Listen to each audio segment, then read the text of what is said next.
जिनके पास इन्वेस्टमेंट नहीं, उनको भी सपोर्ट करते हैं, उनको भी कोई आइडिया देते हैं और उनको भी गाइड करते हैं कि वो किस तरह अपना कोई काम स्टार्ट करें। फादर के ऊपर डिपेंडेंट हैं कि वो आपकी एजुकेशन के ड्यूरिंग भी आप पे एक्सपेंस करी जाए, तो आप उनके लिए बर्डनाइज कर रहे हैं सारी चीज़ें। जबकि इन स्किल्स की मदद से जो है वो स्टूडेंट इजीली अपने day to day expenses earn कर सकता है। जो अपनी कोई सर्विसेज ऑफर कर रहा है या कोई टेक्निक सिखा रहा है, तो कम से कम उसका अपना कितना पीछे एक्सपीरियंस होना चाहिए। हमारी जो माशाल्लाह कौम है वो शॉर्टकट और सस्ती चीज़ के ऊपर भागती है, क्वालिटी पे नहीं जाती।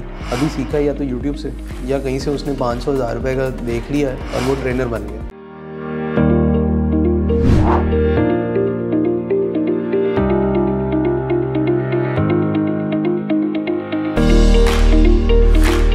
अस्सलाम वालेकुम नाज़रीन, शेयरिंग ऑफ प्रोफेशनल विजडम के साथ मैं हूं आपका मेज़बान अली रहमान खालिद।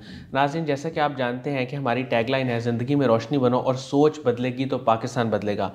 आज जो मेहमान हमारे साथ मौजूद हैं वो फाउंडर एंड सीईओ हैं हाईटेक ट्रेनिंग्स के। हाईटेक ट्रेनिंग्स एक ऐसा इंस्टीट्यूट है जो बेशुमार डिजिटल मार्केटिंग के कोर्सेज़ प्रोवाइड करता है और इससे रिलेटेड डिफरेंट कोर्सेज़ देता है। और ना सिर्फ कोर्सेज़ देता है बल्कि इन कोर्सेज़ के बाद ये फॉलो अप भी करता है कि हमारे स्टूडेंट्स कहाँ तक पहुँचे हैं और कहाँ पे जॉब कर रहे हैं, किस तरह से अपना कोई उन्होंने बिज़नेस या सेटअप स्टार्ट किया है। तो ये सारी बातें आज हम इनसे जानेंगे कि इन्होंने इस बिज़नेस का आइडिया कब लिया और इस बिज़नेस का आगाज़ कब और कैसे किया, और ख़ास तौर पे स्किल्स डेवलपमेंट पे काम करने का रुझान इनका कब बना। अस्सलाम वालेकुम शहरयार खान साहब, कैसे हैं आप? वालेकुम सलाम। सर मैं अल्हम्दुलिल्लाह बिल्कुल ठीक। सर मैं आगाज़ यहाँ से करूँगा कि आपने अपने बिज़नेस का कब सोचा और फिर ये सोचना कि मैं स्किल्स लोगों को सिखाऊं जो उनके भी काम आए, जिसके ज़रिए वो जॉब्स भी हासिल कर सकें और अपना कोई बिज़नेस स्टार्ट कर सकें। और फिर प्लस आखिरी जो बड़ी इंपॉर्टेंट चीज़ है वो ये है कि आप जिनके पास इन्वेस्टमेंट नहीं, उनको भी सपोर्ट करते हैं, उनको भी कोई आइडिया देते हैं और उनको भी गाइड करते हैं कि वो किस तरह अपना कोई काम स्टार्ट करें। तो ये सारा विज़न आपने कब देखा? बिज़नेस का विजन जो था वो तो ऑलमोस्ट चाइल्डहुड से क्लियर था, क्योंकि I belong to a business family. तो कभी जॉब का तो प्लान था नहीं, शुरू से ही था कि अपना बिज़नेस करना। 2013 में जब आई पास मैट्रिक, तो तब डिजिटल की तरफ थोड़ा सा रुझान आना शुरू हुआ कि ये भी कोई फील्ड है, इसके अंदर वर्किंग हुई। 2014 में आई डिड सम सर्टिफिकेशंस। उसके बाद अपने बिजनेसेस को ही रन करना शुरू कर दिया था सोशल मीडिया के ऊपर, उससे रिलेटेड उसी के ऊपर हैंड्स ऑन एक्सपीरियंस करना शुरू किए। फैमिली बिजनेसेस के पेजेस, अकाउंट्स, एड्स, वो सारा कुछ खुद डिज़ाइन करना शुरू किया, रन करना शुरू किया। जब यूनिवर्सिटी में एंटर हुआ तो वहाँ पे बहुत बड़ा लैग मुझे फीस हुआ, क्योंकि मैं शायद पहले इंडस्ट्री में एंटर हो गया हुआ था। तो जो फ्लॉज थे जो इंडस्ट्री में लोगों को फील हो रहे थे, वो मुझे बेस से आइडिया था उनका कि क्या है। तो स्टूडेंट्स प्रैक्टिकल एक्सपीरियंस जो मैटर करता है। अब उसमें ये था कि स्टूडेंट्स जब अपना टाइम वेस्ट कर रहे होते थे, डेफिनेटली यूनिवर्सिटी में इंजॉय करते हैं, सारा कुछ होता है, लेकिन इकॉनमी हम एक डिफरेंट नज़रिए के साथ देख रहे होते हैं। क्योंकि हमें काफ़ी हद तक आइडिया था कि सिचुएशन थोड़ी डाउन हो रही है। मैं अपना एजुकेशनल, मेरा डबल बैचलर्स है, एक इकोनॉमिक्स के अंदर भी है और बिजनेस एडमिनिस्ट्रेशन के अंदर भी है। तो बीइंग एन इकोनॉमिस्ट तो वो एक इकॉनमी की सूरत हाल समझ आ रही थी कि ये इस तरह नहीं ग्रो करेगी, और हर बंदे को जो है वो इसमें अपनी एफर्ट करनी पड़नी है, तभी कुछ हो सकता है। अगर आप सिंगल पेरेंट के ऊपर, मतलब आप एक फादर के ऊपर डिपेंडेंट हैं कि वो आपकी एजुकेशन के ड्यूरिंग भी आप पे एक्सपेंस करी जाए, तो आप उनके लिए बर्डनाइज कर रहे हैं सारी चीज़ें। जबकि इन स्किल्स की मदद से जो है वो स्टूडेंट ईजीली अपने day to day expenses earn कर सकता है, जिसके अंदर उसको कोई फुल टाइम जॉब भी नहीं करनी, वो फ्रीलांसिंग कर सकता है। इसका आइडिया जो है फिर वहाँ से स्टार्ट हुआ, स्टूडेंट एम्पावरमेंट पे वर्किंग करनी। ये 2018 में सारी वर्किंग स्टार्ट की। यूनिवर्सिटी के कुछ एक दो दोस्त थे, उनके साथ मुलाकात की, उनके साथ बैठे, उनको समझाया, उनको एक टीम बनाया। टीम बना के फिर सबसे पहले हमने इनिशिएट अपनी क्लास से किया, वहाँ से अपनी टीम सेटअप की, फिर उसी को लेके आगे रिफॉर्म करते गए। अच्छा सर, मुझे ये बताइएगा कि आपने जब अपना इदारा बनाया हाईटेक ट्रेनिंग्स के नाम से, तो इसका क्या विज़न था और इसमें अभी करंट कौन कौन से प्रोजेक्ट्स चल रहे हैं? इसका विजन यही था कि हमने पाकिस्तान में और इंटरनेशनल स्टूडेंट्स को भी थोड़ा सा जो है वो ट्रेन करना है, और पाकिस्तानी जो हैं उनको जो है हमने फ्रीलांसिंग की तरफ लेके आना है कि वो अपनी सर्विसेज लोकल मार्केट और इंटरनेशनल मार्केटिंग दोनों के अंदर जो है वो अपनी सर्विसेज को एक्सपोर्ट करें, सर्विसेज दें। और जो इंटरनेशनल है उसको हम इस वीएन के साथ ट्रेन कर रहे थे कि अगर उसके पास इन्वेस्टमेंट है और वो कुछ बिज़नेस मॉडल लेके आना चाह रहा है ई कॉमर्स में, तो हम उसको यहाँ पे बिज़नेस करवा के दें, उसके साथ एक अपने ई कॉमर्स के स्टूडेंट्स को अटैच करें, उनके अकाउंट्स रेडी करवाएं, उनकी इन्वेस्टमेंट्स इनको वर्किंग हो। लेकिन उनको भी ट्रेन इस वजह से किया जाता था ताकि उनको भी पता हो कि उनका बिज़नेस चल किस तरह से रहा। सही। ब्लाइंडली इन्वेस्टमेंट्स हम नहीं लेते थे कि अगर उनको हम पहले प्रॉपर ट्रेन करते थे और फिर लेके चलते थे। सर आपका जो इंस्टीट्यूट है ये किस तरह से आप समझते हैं कि बाकी लोगों से डिफरेंट काम कर रहा है, और क्या क्या इसकी ख़ास चीज़ें हैं, किस तरह से ये वैल्यू एडिशन कर रहा है लोगों की लाइफ में?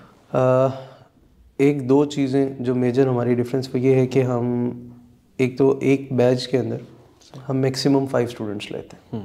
उसकी रीज़न ये है कि अगर हम ज़्यादा बच्चे भर लें तो उसमें इंस्टीट्यूट तो भर जाता लेकिन क्वालिटी नहीं डिलीवर कर सकता, क्योंकि एक साइकोलॉजिकली भी आप देखें तो 45 मिनट्स जो है वो एक ह्यूमन का माइंड एक लर्निंग फेज़ में रहता है। आप 1 घंटे से ज़्यादा की क्लास नहीं दे सकते, आइदर इट्स अ प्रैक्टिकल और थ्योरेटिकल। ठीक है, आप उसे मैक्सिमम 1.5 घंटे में भी ले जाएंगे, उसमें आपको इन्वायरमेंट चेंज करना पड़ता है स्टूडेंट्स का ताकि वो एक्टिव रहें, क्योंकि उनकी ज़ाहिर बात है ट्रेडिशनल एजुकेशन में ज़्यादा बच्चे डम इसीलिए हो जाते हैं कि यूनिवर्सिटी में 2-2 घंटे के लेक्चर हैं, उनका इंटरेस्ट एक टाइम पे लूज़ होना शुरू हो जाता है, उन्हें नहीं समझ आ रही होती। हम लेते ही सिर्फ 5 स्टूडेंट्स हैं, और इसलिए कि हम एक स्टूडेंट के ऊपर 2 to 3 मिनट्स भी अगर दें तो हमारे मैक्सिमम 15 to 20 मिनट्स ही हुए। यानी एक बैच में 5 स्टूडेंट्स? एक बैच में सिर्फ 5 स्टूडेंट्स हैं ताकि हम उन पर क्वालिटी पे फोकस कर सकें। ठीक है। और हमारा क्लास का टाइम भी इक्वली डिस्ट्रीब्यूट हो जाए और उनके साथ कंसल्टेशन टाइम भी इक्वली। और उसके बाद जब हम स्टार्ट करते हैं तो हमारा स्टार्ट होता है कैरियर काउंसलिंग, जिसके अंदर हमारे साथ कुछ इंटरनेशनल साइकोलॉजिस्ट भी अटैच्ड है हमारे पैनल के ऊपर, जो कि एक स्टूडेंट का पूरा एक कैरियर काउंसलिंग करते हैं। उसका एक वीएन प्लान आता है, फिर एक स्टूडेंट हमारे पास क्लास स्टार्ट होने से पहले अपना एक पूरा 6 मंथ्स का प्लान लेके आता है। सही। कि उसने जो है बिज़नेस करना है या उसने अपनी सर्विस सेक्टर में जाना है, उसके माइंड में है क्या, उसके उस बात तक आने के लिए पीछे भी हम उसको सपोर्ट कर रहे होते हैं, साइकोलॉजिस्ट के साथ सेशंस करवा रहे होते हैं, और हम इसका कुछ चार्ज नहीं करते। सही। कि हम उनके कैरियर प्लानिंग का कुछ चार्ज नहीं करते। मैं समझ गया। अच्छा सर, आप कोर्सेज जो करवा रहे हैं वो अभी किस किस टॉपिक्स पे हैं या किन चीज़ों को आप सिखा रहे हैं लोगों को? बेसिकली इसमें हमारा डिजिटल मार्केटिंग है, ई कॉमर्स है, ऑनलाइन बिजनेस सेटअप है, लोकल ई कॉमर्स के ऊपर बड़ी वर्किंग है उसको कर रहे हैं, शॉपिफाई है, ग्राफिक डिज़ाइनिंग है, ये मेजर कोर्स। सही। अच्छा सर, एक चीज़ मैं आपसे ये जानना चाहूँगा कि इस सारे सफ़र में ज़ाहिर है कि आपने एक इंस्टीट्यूट बिल्ड किया, आप उसके फाउंडर भी हैं, तो क्या चैलेंजेस आपने देखे, क्या मुश्किलात आपको फेस करनी पड़ी, क्योंकि अपना बिज़नेस करना और फिर इस तरह का बिज़नेस जिसमें आप कोर्सेज सिखा रहे हैं, लोगों की लाइफ में वैल्यू एडिशन कर रहे हैं, इसमें मुश्किलात तो बहुत आती हैं।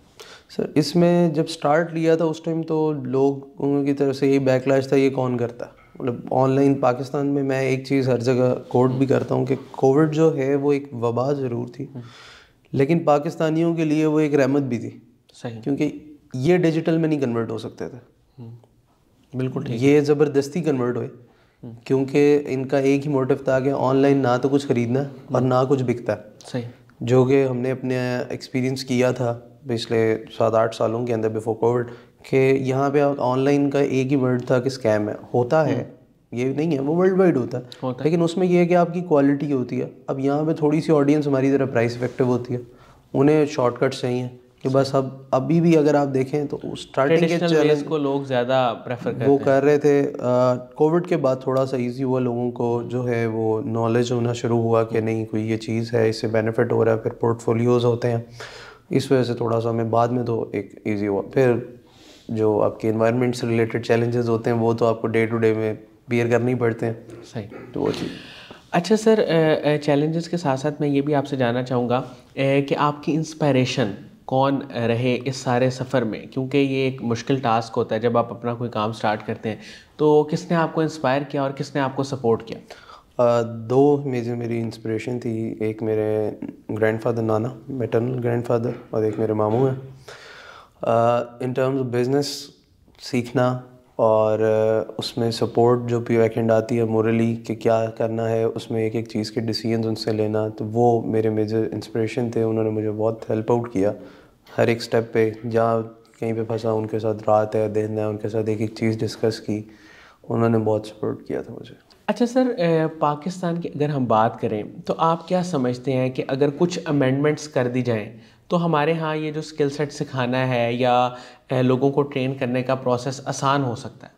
इसमें जो है बेसिकली ये है कि अमेंडमेंट्स में जिस तरह एक में सबसे बड़ा इशू ये है कि अगर आप अभी सोशल मीडिया खोलें तो आपको 20 से 25 मैसेज रिसीव हो रहे होंगे, ऐड शो हो रहे होंगे कि डिजिटल मार्केटिंग सीखें 2500 रुपये में, 1500 रुपये में, 1000 रुपये में। अब वो किस चीज़ को कैश करते हैं कि हमारी कॉम जो है वो शॉर्टकट्स में। बिल्कुल। अब उसमें मसला ये है कि ट्रेनर वो है जिसने जो है ख़ुद अभी सीखा या तो यूट्यूब से या कहीं से उसने 500-1000 रुपये का देख लिया या उसने बस फेसबुक खोली और उसने वो बूस्ट का बटन दगा लिया और वो ट्रेनर बन गया। और वो ट्रेनर भी नहीं कहते अपने आप को, मेंटोर कह देते हैं। बहुत बड़ा डिफरेंस है एक मेंटोर और ट्रेनर के अंदर।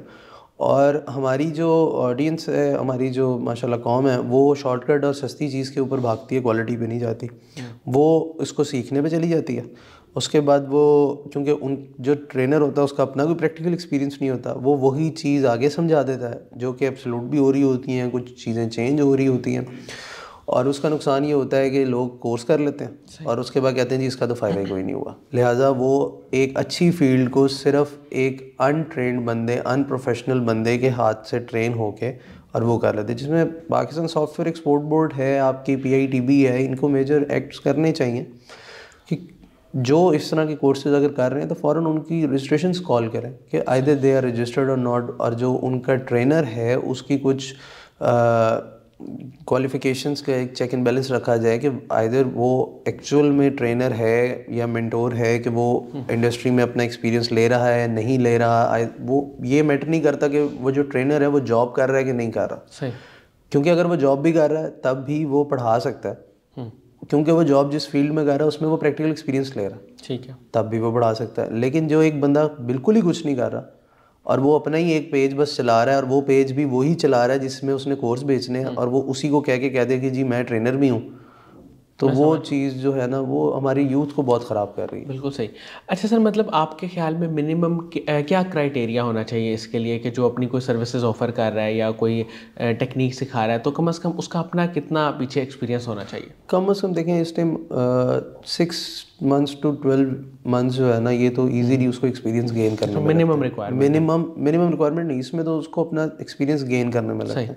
उसके बाद उसको कोई प्रोफेशनल अगर कोई क्लाइंट मिलता है या प्रोफेशनल उसको कोई जॉब मिलती है तो उसमें कम से कम उसने कोई साल लगाया हुआ। सही। ऑलमोस्ट आप इसको कह देंगे 2 years का एक्सपीरियंस रखे तो कम से कम सिखाए मिनिमम। सही। अच्छा, और सर मैं आपसे ये भी जानना चाहूँगा कि आपके फ्यूचर में क्या गोल्स हैं, फ्यूचर में क्या प्लान्स हैं, आप आगे क्या करना चाहते हैं?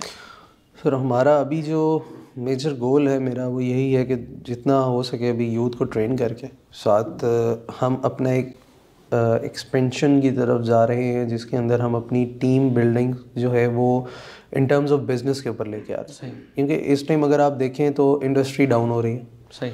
और हमें कुछ अपने पर्सनल एंड्स पे करना है, तो हम अपने स्टूडेंट्स को ही अपनी टीम में ऐड कर रहे हैं। उनके पास अगर किसी के पास पैशन है बिज़नेस का, उसके पास विजन है बिज़नेस का, उसके पास इन्वेस्टमेंट नहीं है, तो वो हम उसको रेज़ करके दे रहे हैं। सही। ताकि हम लोकल इकॉनमी के अंदर जो है ना सर्कुलेशन ऑफ मनी उसको ज़्यादा से ज़्यादा कर सकें। इस टाइम हम अपनी इकॉनमी के ऊपर वर्किंग करने के मेजर हमारा गोल, एम, विजन सारा कुछ ये है कि हम किसी तरह अपना बेस्ट पार्ट प्ले करें ताकि हमारी जो आगे आने वाली जनरेशन्स हैं उनको अच्छे हालात देखने को मिलें, वर्स्ट इकॉनमी की सिचुएशंस ना मिलें। सर, जो लोग आपसे रब्ता करना चाहते हैं या इस इंटरव्यू के बाद वो भी चाह रहे होंगे इस तरह के किसी प्रोजेक्ट में पार्टिसिपेट करना, तो वो आपसे कैसे रब्ता करें?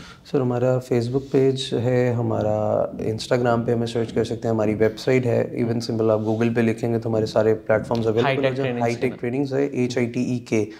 इस नेम के ऊपर भी मेजर है कि हाई तो means high, tech basically German language में टेक्नोलॉजी को कहते हैं। सही।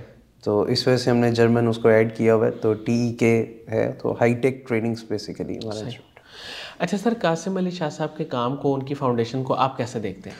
कासिम अली शाह साहब जो हैं एक बहुत आप कहते हैं नौजवानों के लिए एक सोर्स ऑफ इंस्पिरेशन भी रहे हैं। जो उनकी एक मोटिवेशनल स्टोरीज़ हैं उसकी मदद से उन्होंने जिस तरह लोगों को ट्रेन किया है, मोटिवेट किया है, कि काफ़ी उनकी जो CSR रिस्पॉन्सिबिलिटीज़ जो वो कर रहे हैं वो एक बहुत अहम रोल प्ले कर रही हैं हमारी सोसाइटी में। और मेजर पार्ट यही होता है कि हम कुछ चीज़ें बहुत ज़्यादा शो ऑफ कर रहे होते हैं। जो सबसे अच्छी चीज़ है कि वो शो ऑफ से ज़्यादा जो है ना वो क्वालिटी और प्रोडक्टिविटी पे वर्किंग कर रहे हैं, कि वो एक्चुअल चीज़ें हैपन कर रहे हैं, बजाय इसके कि जिस तरह लोग कर रहे होते हैं कि हमने शो ऑफ कर दिया कि जी हमने ये भी कर दिया और एक्चुअल वर्किंग नहीं हो रही होती। सही। तो ये सबसे अच्छा जो प्लस पॉइंट है वो कासिम अली शाह साहब का फाउंडेशन के अंदर ये है। बहुत बहुत शुक्रिया शहरयार ख़ान साहब, आपने हमारे लिए वक्त निकाला। नाज़रीन, मुझे उम्मीद है कि इनकी गुफ्तगू से आपने बहुत कुछ सीखा होगा, ख़ास तौर पे जो स्किल्स की इन्होंने बात की और जिस तरह से ये लोगों को हेल्प आउट कर रहे हैं, वो चाहे इन टर्म्स ऑफ इन्वेस्टमेंट हो या वैसे गाइडलाइंस की सूरत में हो, वो दोनों ही बहुत उम्दा हैं। इसके साथ इजाज़त दीजिए, अपना बहुत ही ख्याल रखिएगा। इंशाल्लाह दोबारा हाज़िर होंगे एक नए इंटरव्यू के साथ। तब तक के लिए अल्लाह हाफ़िज़।